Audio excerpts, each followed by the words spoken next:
આકાશવાણી ભુજ સ્થાનિક સમાચાર તોફિક સમા વાંચે છે. નમસ્કાર. આજરોજ જિલ્લા મથક ભુજ ખાતે જિલ્લા ચૂંટણી અધિકારી અને કચ્છ કલેક્ટર અમિત અરોરા દ્વારા લોકસભા બેઠક માટેની ચૂંટણી સંબંધિત અને મતદાન સંબંધિત માહિતી પ્રેસ કોન્ફરન્સ મારફતે અપાઈ હતી. કચ્છની 6 વિધાનસભા બેઠક અને મોરબીની 1 વિધાનસભા બેઠક એમ મળીને કુલ 19,35,338 મતદારો મતદાન કરી શકે તે માટે તમામ પ્રકારની વ્યવસ્થા કરવામાં આવી છે. કચ્છના 18 થી 19 વર્ષની ઉંમરના 37,680 અને મોરબીના મળીને કુલ 43,049 જેટલા યુવા મતદારો પ્રથમવાર મતદાન કરશે. તેમજ લોકસભા બેઠક માટે કચ્છના 1844 અને મોરબીના 295 મળીને કુલ 2139 મતદાન મથકો ઊભા કરવામાં આવ્યા છે. જેમાં 2877 બીયુ, 2521 સીયુ અને 2735 વીવીપેટની ફાળવણી સાથે 20 નોડલ ઓફિસર અને 16,632 જેટલા સ્ટાફને ચૂંટણી ફળની ફરજ સોંપણી કરવામાં આવી છે. અને આદર્શ આચારસંહિતા માટે 19 જેટલી ટીમો કાર્યરત રહેશે. કચ્છના 1844 મતદાનો પૈકી 924 જેટલા મતદાન મથકોનું વેબકાસ્ટિંગ કરવામાં આવશે અને 42 જેટલા સખી પોલિંગ સ્ટેશન અને 6 PWD polling station, 6 model polling station અને 1 યુથ પોલિંગ સ્ટેશન નક્કી કરાયું છે. તેમજ 85 વર્ષથી વધુ વયના 14,427 મતદારો પીડબ્લ્યુડી ફ્લેગ કરેલા 13,100 મતદારો મળી કુલ 27,527 મતદારો પોસ્ટલ બેલેટથી મત આપશે અને દરેક મતદાન મથકો પર મતદારો માટે વ્હીલચેર સહિતની સુવિધા ઊભી કરવામાં આવશે. કચ્છ મોરબી જિલ્લામાં લોકસભા સામાન્ય ચૂંટણી 2024ને લઈને કામગીરી અને પ્રચાર પ્રસાર અંગે કલેક્ટર કચેરી કોન્ફરન્સ હોલમાં જિલ્લા ચૂંટણી અધિકારી અને કલેક્ટર શ્રી અમિત અરોરાના અધ્યક્ષપદે પત્રકાર પરિષદનું આયોજન કરવામાં આવ્યું હતું. જેમાં ચૂંટણી અધિકારી તથા જિલ્લા વિકાસ અધિકારી, પશ્ચિમ કચ્છ પોલીસ અધિક્ષક, નિવાસી અધિક કલેક્ટર, નિયામક અને નાયબ જિલ્લા ચૂંટણી અધિકારી દ્વારા પ્રેસ મીડિયાના લોકોને માહિતી આપવામાં આવી હતી. કચ્છમાં ગઈકાલે મોડી રાત્રે 3.3ની તીવ્રતા ધરાવતો ભૂકંપનો આંચકો અનુભવાયો હતો.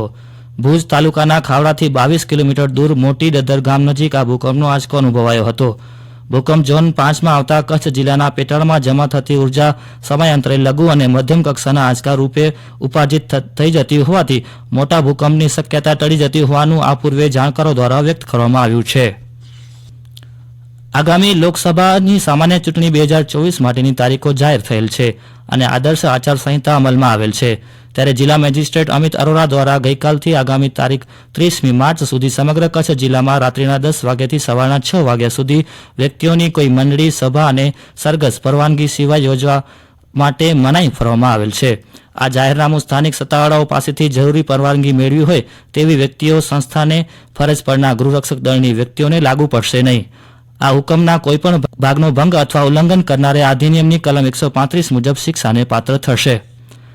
કચ્છ સામાજિક વનીકરણ વિભાગ દ્વારા મિશન લાઇફ અંતર્ગત લાઇફસ્ટાઇલ પ્રેક્ટિસ એન્ડ બાયોડાયવર્સિટીની થીમ ઉપર 2 દિવસીય કાર્યશાળાનું આયોજન કરવામાં આવ્યું હતું. જેમાં આર લાલન કોલેજના બાયોલોજી વિભાગે knowledge partner, Gir foundation Gandhinagar કો પાર્ટનર અને ક્રાંતિગુરુ શ્યામજી કૃષ્ણ વર્મા કચ્છ યુનિવર્સિટીએ વેન્યુ પાર્ટનર તરીકે ભાગીદારી નોંધાવી હતી. આ કાર્યક્રમમાં કચ્છની 10 કોલેજોના 100 વિદ્યાર્થીઓ તેમજ અધ્યાપકોએ ભાગ લીધો હતો. ગુજરાત હાઈકોર્ટના ચીફ જસ્ટિસ સુનિતા અગ્રવાલના આદેશ બાદ ગુજરાત હાઈકોર્ટના રજિસ્ટ્રાર દ્વારા કચ્છના મુખ્ય જિલ્લા ન્યાયાધીશ તથા ભુજ ફેમિલી કોર્ટના જજ સહિત રાજ્યના 31 જેટલા ન્યાયાધીશની બદલી કરવામાં આવી છે. ક્રાંતિગુરુ શ્યામજી કૃષ્ણ વર્મા કચ્છ યુનિવર્સિટી દ્વારા આજરોજ નેટ, જીસેટ અને ગેટની પરીક્ષામાં ઉત્તીર્ણ થયેલા વિદ્યાર્થીઓ માટે અભિવાદન સમારોહ યોજવામાં આવ્યો હતો. ભુજના સ્મૃતિવન ખાતે ભારતીય શાસ્ત્રીય સંગીત અને ચિત્રકલાના કલાપ્રેમીઓ માટે રાગ રંગ વનના મહોત્સવ યોજાઈ રહ્યો છે. જેમાં ભુજના જાણીતા ચિત્રકાર દ્વારા 36 રાગના ચિત્રો અને શાસ્ત્રીય સંગીતના કલાકારો દ્વારા 36 રાગનું શ્રવણ કરવામાં આવ્યું છે.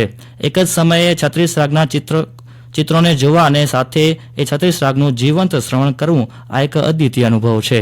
અને આ સાથે સ્થાનિક સમાચાર પૂરા થયા. નમસ્કાર.